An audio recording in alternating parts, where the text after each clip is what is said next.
ایک بات ضرور یاد رکھنا، 7 باتیں 7 قسم کے لوگوں کے سامنے کبھی بھی نہ کریں۔ نمبر 1، غریب آدمی کے سامنے کبھی اپنی دولت کا اظہار نہ کریں، اپنی دولت کی نمائش نہ کریں۔ نمبر 2، بیمار کے سامنے اپنی صحت اور تندرستی کے قصیدے نہ پڑھو۔ نمبر 3،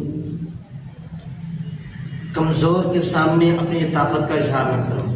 ایک آدمی کمزور ہے، اس کے سامنے اپنی طاقت کا اظہار نہ کرو کہ میں اتنا طاقتور ہوں، یہ ہوں وہ ہوں، یہ اظہار نہ کرو، اس لیے کہ اس پر بھی زوال آنا ہے۔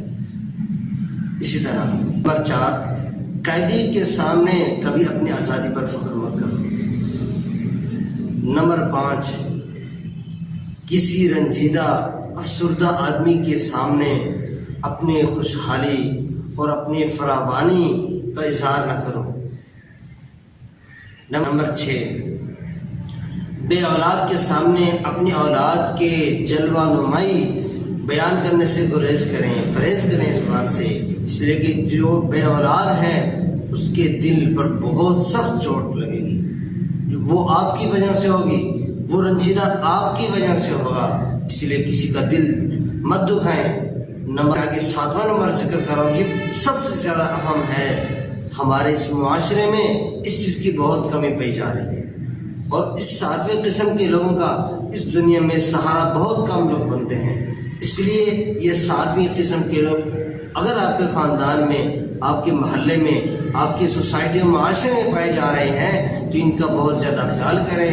اس کا اجر ہم میں سے کوئی بھی نہیں دے سکتا، نہ حکومت، نہ محلے والے، نہ کوئی وزیر مشیر دے سکتا ہے۔ اس کا جو اجر ہے وہ اللہ آپ کو دے۔ تو 7ویں قسم کے لوگ کون ہیں؟ وہ یتیم لوگ، یتیم بچے ہیں۔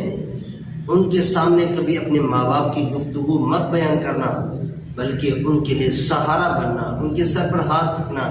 پیارے نبی صلی اللہ علیہ وسلم نے ارشاد فرمایا کہ جو یتیم کے سر پر ہاتھ رکھتا ہے، جتنے بال اس کے ہاتھ کے نیچے آتے ہیں اتنی اس آدمی کو نیکی ملتی ہے۔